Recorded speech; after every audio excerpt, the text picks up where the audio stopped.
Bem-vindos ao podcast Muito Além do Gesso, o podcast da ortopedia.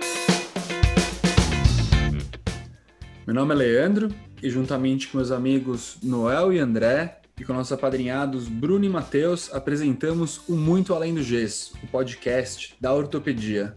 Estamos chegando ao fim do ano de 2020, um ano bastante conturbado, cheio de polêmicas com Covid e tal do novo normal, e o ano do nascimento do podcast Muito Além do Gesso.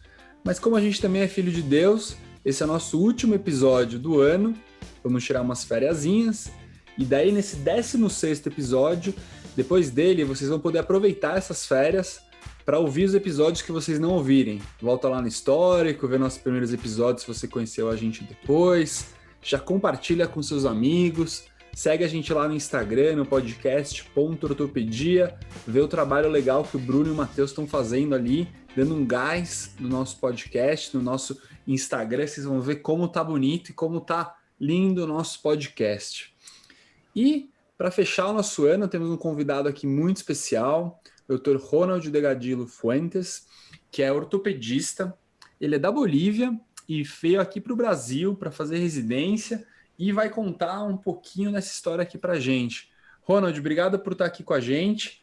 Vamos começar então contando, você veio aqui para o Brasil para fazer residência, lá no IoT, né, da onde eu conheço o Ronald. Conta para a gente como é que foi essa decisão para sair lá da Bolívia e vir para cá para o Brasil fazer residência. Bom, boa noite, pessoal. Obrigado, primeiramente, pelo convite, Leandro, André, Noel, os apadrinhados Bruno e Matheus. Bom, a decisão de vir aqui para o Brasil, inicialmente foi por conta de que a maioria que termina se formando lá na medicina termina saindo para fazer a residência em algum outro país. Tem uma galera que costuma ficar lá para fazer a residência e tal, mas na área que eu tinha escolhido, que era a ortopedia, a maioria das pessoas lá termina fazendo só a parte de traumatologia, só a parte de fratura, essa parte de ortopedia não é uma coisa tão vista assim. Pô, só a parte de fratura, Ronald, aí você me deixa mal, hein? Não, assim... Não, eu sei que é sua área, André. Tô brincando, eu entendi, fica tranquilo. Mas, assim, certamente a parte científica, a parte de ver além do que tem das fraturas, não é uma coisa muito ensinada lá. Acho que muito além da fratura. Muito além da fratura. O Ronald tá se saindo bem depois desse comentário do André, né, meu? O cara tá com jeito brasileiro já, né? Sempre tem que ver além, né? Isso aí. Então, assim, foi uma das coisas. O Brasil, uma coisa que sempre chamou atenção lá. Tem uma galera que costuma vir para passeio, para estudar. A parte científica é uma coisa forte aqui no Brasil. E uma coisa que o brasileiro sempre tenta é copiar do americano, né? Então, assim, é uma coisa forte aqui, uma coisa que me chamou muito a atenção. Show. Boa, Ronald. E aí, né, você veio da Bolívia para cá, né? Você fez a sua residência médica em ortopedia.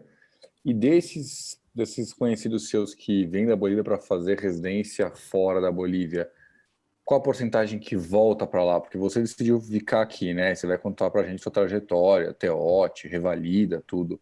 Mas a maioria fica ou volta? Bom, eu acho que a maioria termina ficando, né? O estilo de vida que tem aqui no Brasil é totalmente diferente. Você consegue levar um estilo de vida melhor, talvez. Eu sempre tenho a ideia de voltar para lá.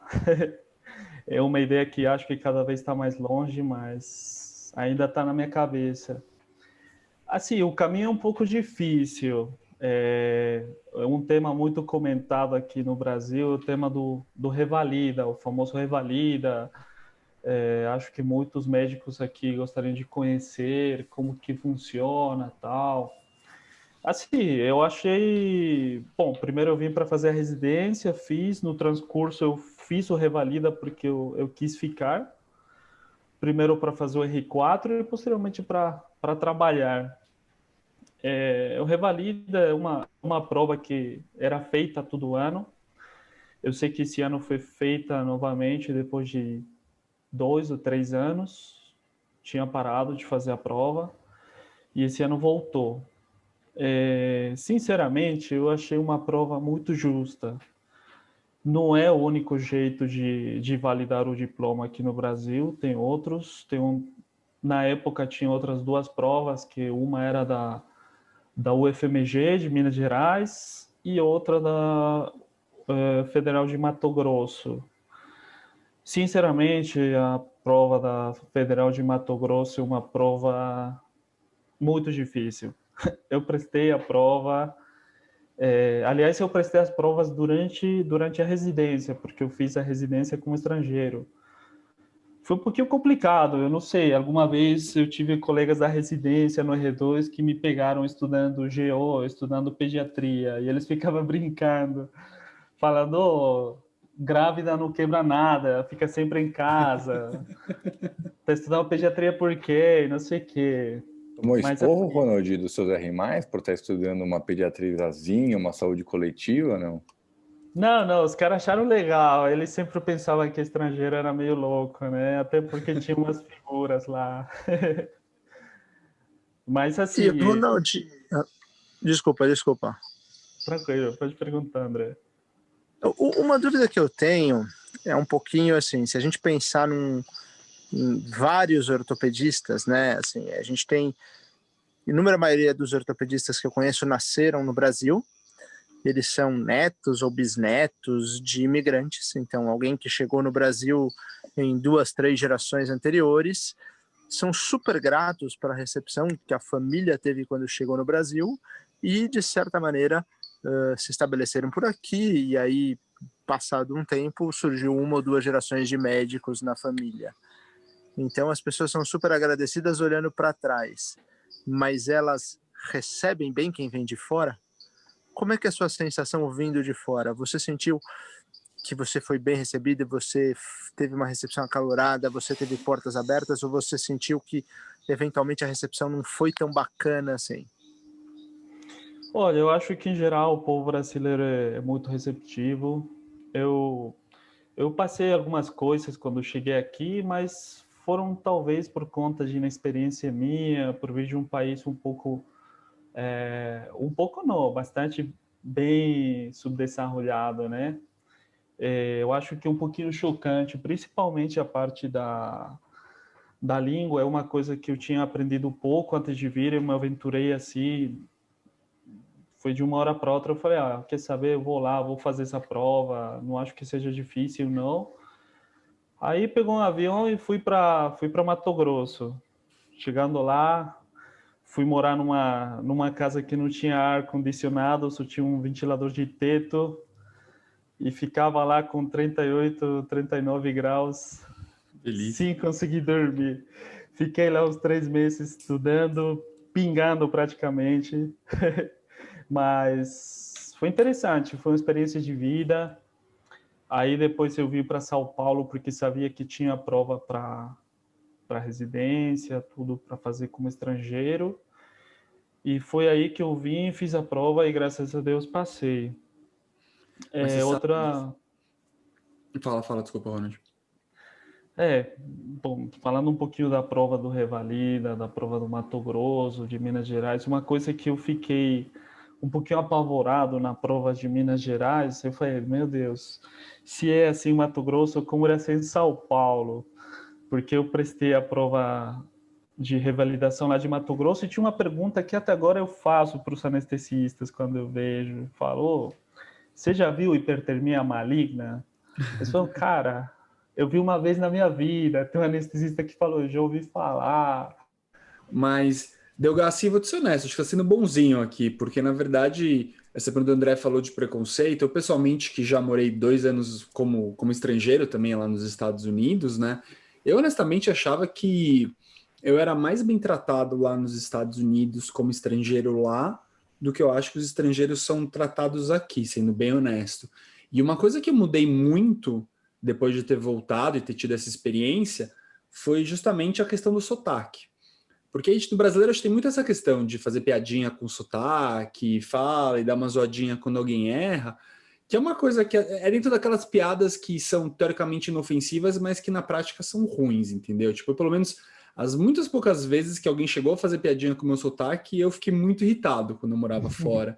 E até acho que talvez esses motivos que você tem um português muito bom, né? Tipo, eu fico pensando, eu aqui preciso olhar para os lados que minha esposa não está aqui do lado, mas a família da minha esposa é toda da Argentina, né? E eles moram no Brasil há muito mais tempo do que você está aqui, e eles têm um português muito pior do que o seu, assim. Eles falam aquele portunhol, para não dizer que é um espanhol meio misturado, entendeu? Então, acho que talvez até essa questão do preconceito seja essa questão um pouco do sotaque, que você tem um português muito bom, então isso acho que isso facilita bastante para você, mas pode contar aqui pra gente, você teve alguma situação dessas que você ficou mais bravo, assim, em termos de alguém fazer uma piada, alguma coisa? Ah, já Manda fiquei, já real, Ronald, fiquei. manda real, vai. Não tem ninguém escutando, manda real, vai. Só, Na só verdade, aqui entre nós, Ronaldinho. não, já fiquei bravo, já briguei verbalmente com alguns amigos meus, alguns colegas por conta disso.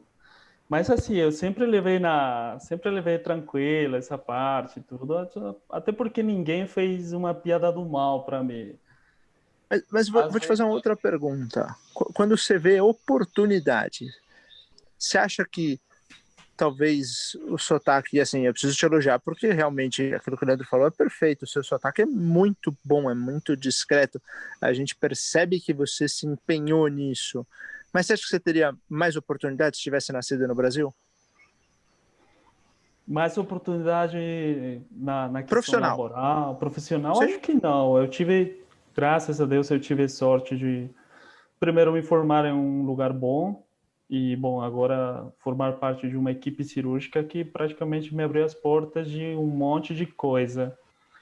Eu fico muito grato por conta disso. É um dos motivos pelos quais eu não decidi voltar para lá, porque sinceramente as oportunidades que eu tive aqui com a formação e com o convite dessa equipe foram sensacionais para mim. Ronald, a gente Aliás, não vai citar aqui quem que é o chefe da sua equipe, né, para não ter nenhum conflito de interesse, né? Mas assim, a gente sabe que você é tipo o Michael Jordan dos caras do Revalida, né? Você foi, ganhou NBA, ganhou todos os campeonatos, e a gente está muito feliz com isso.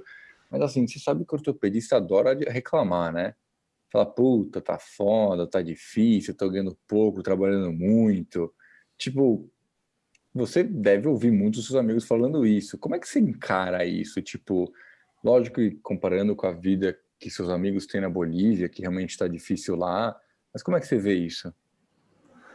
cara, assim, sinceramente, eu acho que aqui eu trabalho bem mais que lá, que se eu estivesse lá. Aqui você trabalha mais, tem mais trabalho, questão de horário, distância.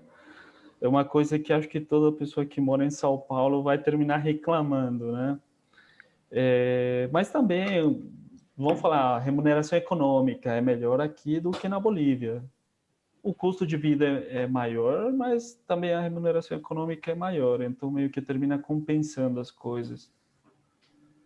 O Ronald, uma coisa que a gente já conversou bastante, que eu acho interessante, de repente, até como curiosidade para o pessoal saber, é o esquema de como funciona o sistema de saúde lá, né? Eu lembro que você já me explicou umas vezes, é bem diferente daqui, né? Questão de convênio, SUS, particular, o que é coberto. Explica um pouquinho, pessoal, como é que é o dia a dia de um ortopedista lá que você sabe. Bom, todas as pessoas com quem eu falei aqui acharam meio bizarro o sistema de saúde lá, porque realmente não tem SUS. Agora tem um SUS meia boca. Sei lá, se por exemplo, você não tem um seguro de saúde, você quebrar a perna, termina indo para o hospital, você tem que comprar um material para ser operado, placa, os parafusos, e o governo termina meio que cobrindo a parte da internação, centro cirúrgico, essas coisas. Tem uma galera que não quer pagar essa placa, às vezes parafuso, o hospital termina pedindo, te operando. Tem uma galera que fica internado 30, 40 dias, está de alta mais de 20 dias e fala, não tenho dinheiro e tal. Aí termina meio que sendo chutado do hospital para internar outro paciente. Nossa. E eu lembro que você me contou também que o pessoal tem os próprios ortopedistas têm alguns materiais, andam com umas caixas cirúrgicas no carro, né? Umas coisas meio diferentes, não é? Olha, é um negócio interessante. Eu tive a oportunidade de trabalhar antes de vir para cá com um ortopedista que me levou para o lado da ortopedia. Agora que eu trabalho e vejo como funciona aqui, eu falo, meu Deus. Eu lembro uma vez uma cirurgia que ele teve de uma sueca que foi fazer parapente lá na Bolívia. Ela foi inventar de fazer um negócio muito... Que ideia, hein, Ronaldinho, ela teve, hein, Que meu? ideia. Pensa lá o que aconteceu. Obviamente, a mulher caiu e terminou detonando o tornozelo. Ela foi parar no hospital, né? Ele foi chamado, ele me ligou, fui lá e falou, cara, essa mulher precisa colocar um fixador externo. Ligou para 2 empresas, não tinha fixador externo. Ele tinha se formado no México e falou, cara, vamos lá no carro. Eu fui lá no carro com ele e tal. Na hora que abriu o porta-mala, ele tinha uns pinos de chance. E tinha umas peças de fixador externo e falou, pega esse aí, esse aí, esse aí, esse aí. Acho que já dá para montar. Aí levamos na CME, esterilizou. E, bom, 4 horas depois, a gente estava botando o fixador externo na mulher. Do porta-mala pro tornozelo. Exatamente. Olha, Cirurgia muito bem paga, por sinal. Ronald, deixa eu te fazer uma pergunta. O Brasil, talvez, lógico, dentro da América Latina, talvez traga dificuldade da língua, mas quais são os países que você eventualmente pensou em ir ou que as pessoas pensam em ir da América Latina? Porque a gente entende que talvez seja uma liderança regional, mas quais são os outros? Dentro da América Latina, sem dúvida, é Brasil, Chile e Argentina. Acho que os 3 países meio que terminam competindo com essa parte aí de escolha. E quando, desculpa, nossa, e quando você pensou no Brasil, no caso, porque a gente também, assim, tem algumas questões que eu dei uma olhadinha, por exemplo, no Revalida, né? Eu não sei se esse dado está correto, mas a fonte que eu peguei é que mais ou menos 2/3 dos médicos que fazem o Revalida são brasileiros que estudaram fora, de certa maneira, talvez pensando em voltarem. Qual que é mais fácil vir? Por que você escolheu o Brasil? Pensando que talvez Argentina e Chile a língua seja uma barreira menos, enfim, como é que você enxerga tudo isso?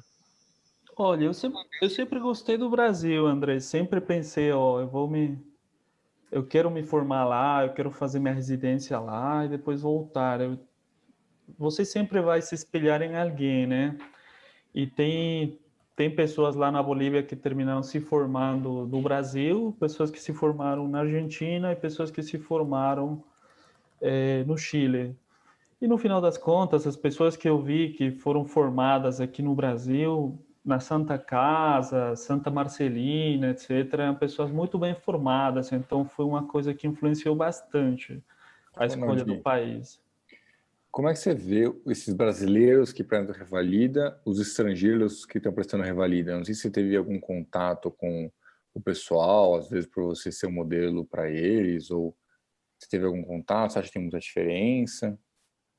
Olha, nos hospitais já teve enfermeiro, já teve enfermeira, já teve um monte de pessoas me perguntando isso, pessoas que inclusive, eu lembro um enfermeiro do HC me falando, cara, estou poupando dinheiro para ir para a Bolívia, me formar médico e depois voltar aqui, fazer revalida e virar médico. Eu sempre passei as dicas, você tem que fazer isso, tem que escolher bem a faculdade que vai se formar, porque sinceramente, depois do exemplo do fixador externo, vocês imaginam que tem faculdade também lá. Eu lembro uma vez conversando com um brasileiro lá na Bolívia, na minha cidade, e falando, cara, eu passei farmaco porque eu dei de presente uma garrafa de uísque pro docente. Eu falei, cara, como assim? Você está estudando onde? Mas, enfim, tem faculdades boas e tem faculdades ruins. E, assim, tem gente que vai realmente para estudar. Eu conheço muito brasileiro lá que estudava pra caramba. Estudava muito.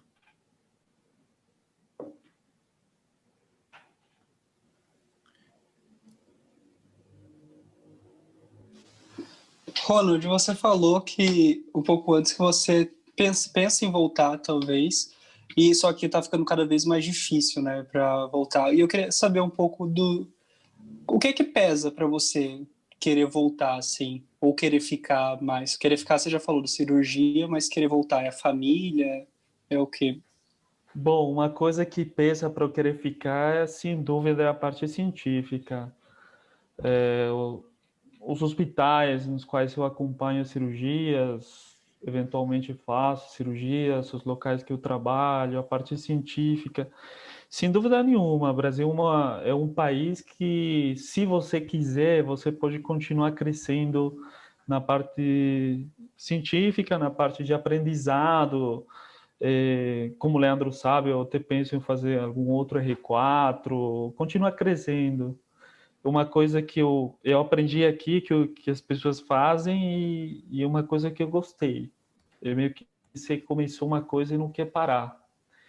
E, obviamente, para voltar a vida mais tranquila lá, e a família, sem dúvida, a família chama sangue, né?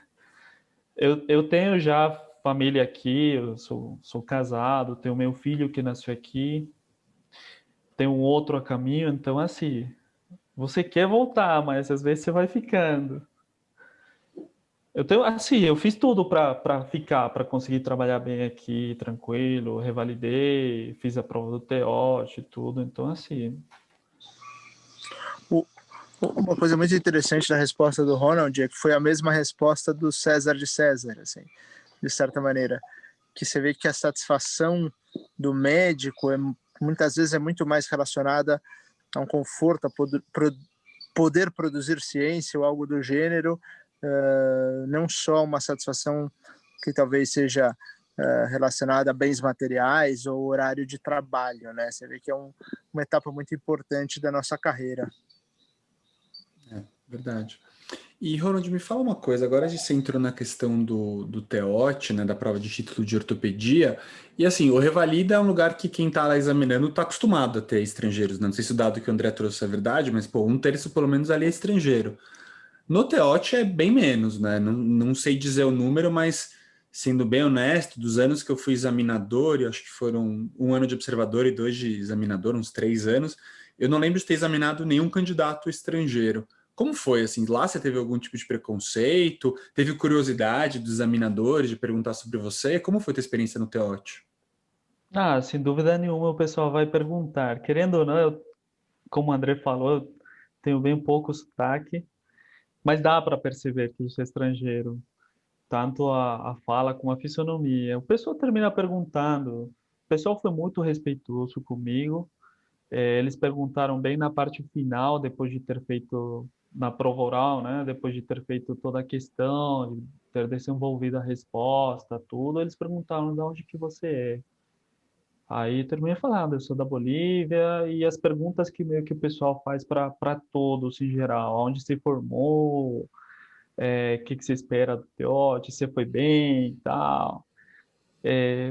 Querendo ou não, você termina sentindo-se observado. Mesmo que as pessoas não estejam te observando, você termina sentindo-se observado.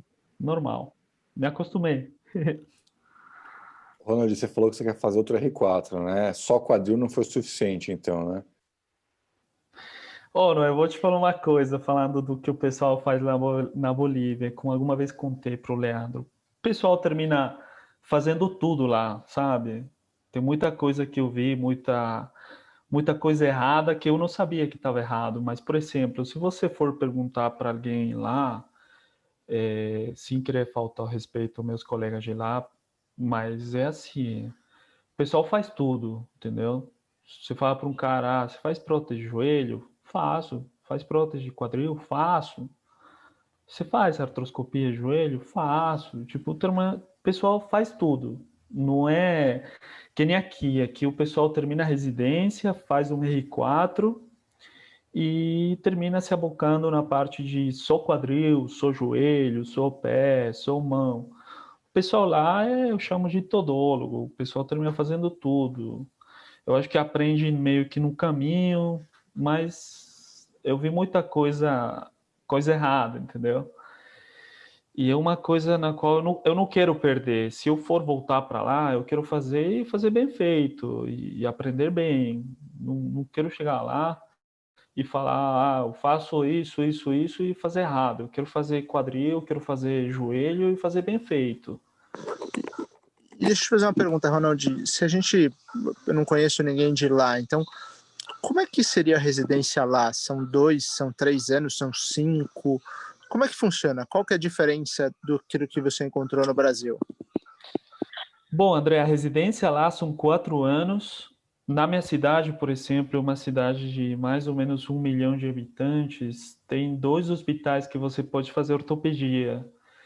Cada hospital tem 4 residentes, e como os 2 hospitais não têm recursos, você termina fazendo só trauma. Obviamente, as pessoas que são preceptoras, as pessoas que são professores lá, eles terminam operando só trauma nesses hospitais e você termina se formando traumatologista. Você não vê nada de ortopedia, aí tem que ficar meio que acompanhando, pedindo para alguém te ensinar a fazer artroscopia, a fazer uma prótese. Então, é por isso que eu falo que você lá termina sendo traumatologista e não tendo absolutamente nada de ortopedia. Mas o esquema, Ronald, tipo, a gente sabe que a nossa residência é bem hierarquizada, né? Independente de onde você fez, né? A hierarquia reina na ortopedia. Lá também é assim, sempre, olha, sempre. Lá também é assim, também rola esses bullying com os R-, às vezes saudáveis, às vezes não tão saudáveis. Oh, não, pessoalmente, eu sou uma pessoa que gosta de hierarquia e de bullying com R-. Eu acho que forma caráter. Eu aprendi isso no internato. Até porque, sinceramente, eu acho que a residência lá termina sendo um pouco mais puxada por conta disso. Não pela parte científica e aprendizado, mas a hierarquia pesa bastante. Lá, na Bolívia, mais que aqui? Eu acho que sim, Noel, porque eu lembro, eu já vi, primeiro, lá o plantão da residência, aqui você consegue se organizar, você sabe, ó, esse estágio eu tenho o plantão na sexta, no domingo e mais 2 feriados. Lá funciona um dia sim, um dia não, um dia sim, um dia não. O primeiro ano você está um dia de plantão, no outro não. Depois no outro você está assim, A, B, A, B, A, B. Você termina fazendo o plantão no hospital. Você mora no hospital realmente. Isso nos primeiros 2 anos. No terceiro e o quarto o negócio vai se acalmando. E ainda tem um plantão castigo, ainda tem um negócio, você não vai almoçar, você não vai jantar, faça Caramba, isso, faça aquilo. não sabia disso. Assim, você tem que. O R4, R3 tem que gostar de você para você terminar bem o primeiro ano. E, Ronald, me diz uma coisa, e lá tem, tipo, como é que é? Tem bolsa? É uma bolsa que dá pro cara viver bem? Tem, tipo, que nem tem no Brasil aqui de dar plantão fora da residência para tirar um extra? Como funciona essa parte lá?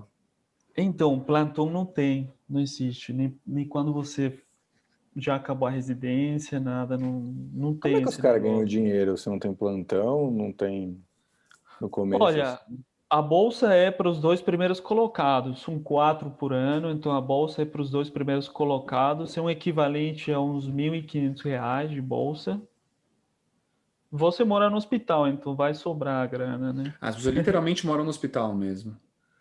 Não, não mora no hospital, mas você tá um Ah, dia no tá. plantão, outro Entendi. não, um dia sim, um dia Não, mas não, peraí, o igual primeiro e o você. segundo ganham bolsa. O terceiro e o Isso. quarto, tá bom, eles gastam um pouco porque moram no hospital. Mas, pô, vai tomar uma coxinha ali, tipo, como é que o cara faz? Você Porque o cara tem. te deixa comer, Noel, então você não tem a É coxinha. verdade. Eles te dão o problema, mas também te dão a Você também tira a solução. solução. Olha, Exato. aqui vem a parte do papai e mamãe, né?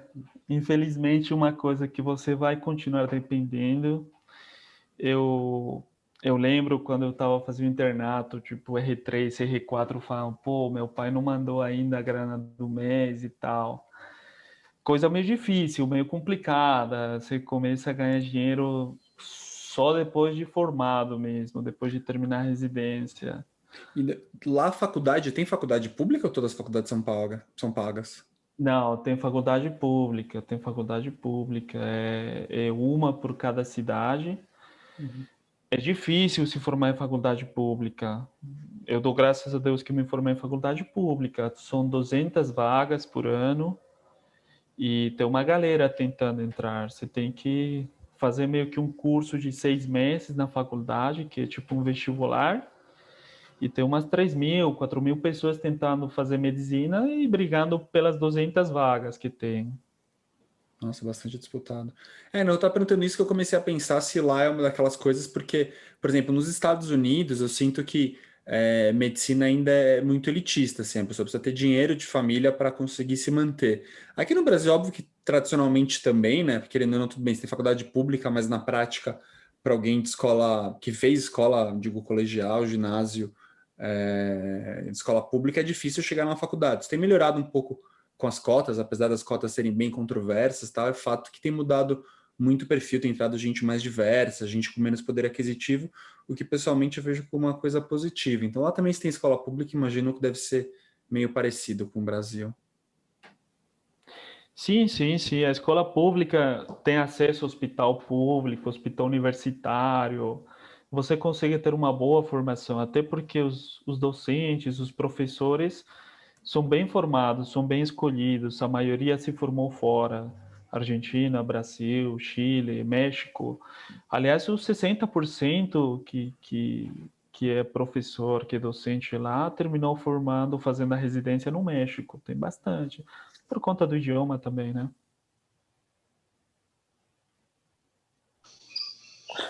E uma dúvida, Ronald, qual que é a próxima R4? Vai falar, Olha, vai falar trauma, né? Já falou mal do trauma no começo aí. olha, trauma sempre foi uma coisa que me chamou a atenção. Mas eu acho que eu quero complementar a parte de artroplastia e artroscopia, então eu escolhi joelho. Como foi a decisão para Ah, fazer o R4 de quadril, Ronald? Porque isso é uma coisa que a gente ouve. Tem muita pergunta que mandam para a gente do pessoal que ouve, que é como você decidiu que R4 fazer, quais são as vantagens, como foi para você escolher quadril? Bom, a cirurgia que mais me impactou durante a residência foi a prótese de quadril. No R2, quando eu fiz o estágio de quadril, quando eu estava rodando no quadril, a mas veio primeira... do porta-malas, não? Não, não, acho que não. Eu não sei o cara da empresa de onde que tirou, mas aquele Ronald, porta-mala não é. fala real, vai. O Leandro te leva para os hospitais só porque você tem a malinha no seu carro, vai. Ele manda descer para o carro pegar a prótese, né? Não, não, não. Na verdade, a cirurgia que eu mais gostei na residência foi a prótese de quadril. Assim que acabou a primeira prótese de quadril que eu entrei, eu falei, cara, eu quero fazer isso. Eu já A tinha cirurgia do escolhido século. a cirurgia do século, mas ainda quando você vê o paciente depois, você fala, meu Deus. É legal mesmo. E joelhos vai fazer esse ano, Ronald? Já? Como é que vai ser? Eu vou fazer 2021, ano que vem. No mesmo lugar onde você fez a residência ou você procurou para conhecer um outro lugar? Não, não, não. Eu procurei para conhecer outro lugar. Acho que tem que se abrir um pouco, conhecer mais coisa. Acho justo isso. E, Ronald, e se você pensasse em alguma maneira de ajudar essas pessoas a fazerem o Revalida e fazer esse trajeto, o que você recomendaria para as pessoas? Ô, André, Estudar para a realmente, prova? Como chegar aqui? olha, eu faço bastante isso. Tem uma galera que continua entrando em contato comigo, com outras pessoas que fizeram a prova, que estão aqui. Tem um amigo meu que conseguiu fazer cirurgia vascular, agora está fazendo vascular pediátrica. Tem um amigo meu que é anestesista. E, em geral, as pessoas de nossa faculdade, acho que tem bastante isso aqui também, que você pergunta para os caras mais velhos, como que você escolheu isso e tal. O pessoal termina perguntando sobre o caminho a ser feito, o que tem que estudar, o que você pode fazer. Tem vários cursos, tem um Medicurso, tem um Medicel. Você termina passando as dicas, estuda mais GO, pediatria e preventiva, que o material de estudo é bem menor do que cirurgia e clínica médica. Ronald, honestamente, assim, eu não conheço nada sobre a prova do Revalida. Como é que é? Ela é uma prova só teórica? Tem alguma parte prática? Tem oral? Como funciona? São três provas. Uma prova de escolha múltipla, que são 100 questões. Tem uma prova prática, que são 10 estações, que cada estação é uma coisa, por exemplo, cirurgia, a outra é clínica médica, a terceira é preventiva. É uma prova muito justa, eu não vou falar que não, é uma prova muito justa e acho que realmente mede a capacidade do médico poder trabalhar aqui no Brasil. Legal, bacana então.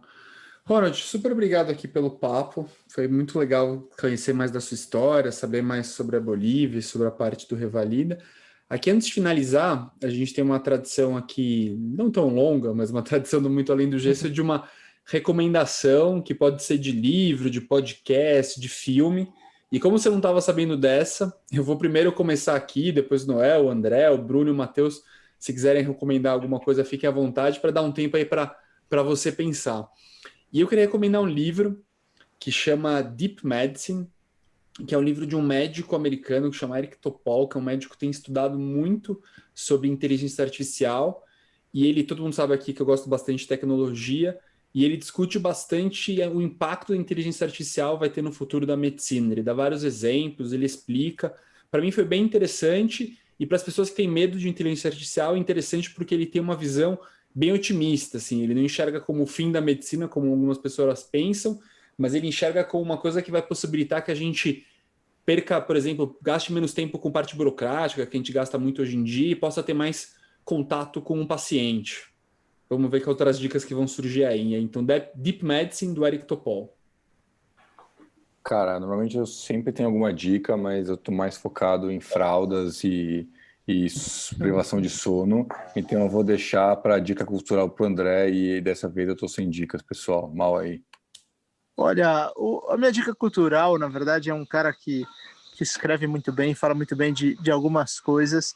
É um site dele, chama Scott Galloway, chama No Mercy, No Malice. Se você procurar no Google, você vai achar.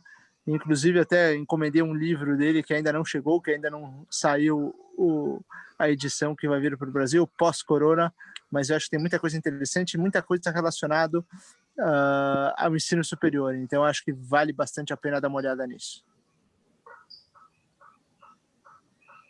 Bill Gates divulgou essa semana a lista dos livros que ele recomenda, e eu não li esse livro ainda, mas eu acho que tem super a ver com o papo, que é o título do livro é Por que Generalistas Triunfam em um Mundo Super Especializado.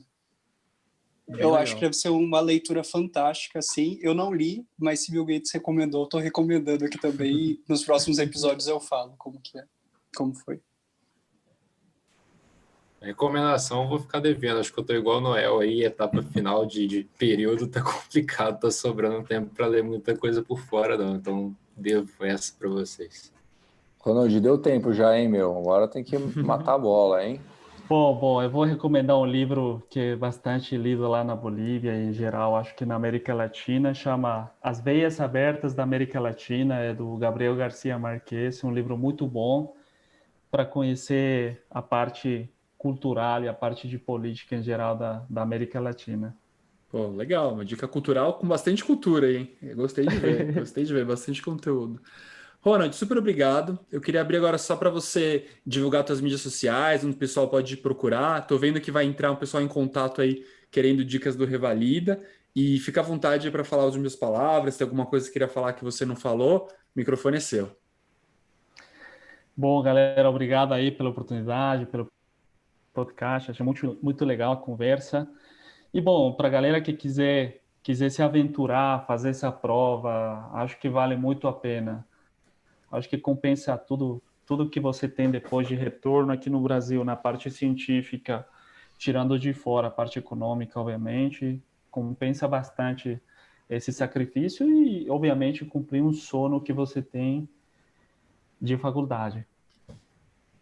Legal, maravilha. Então, Ronald, super obrigado. É isso aí, gente. Chegamos com isso ao final do 16º episódio do Muito Além do Gesso, o último episódio do ano de 2020.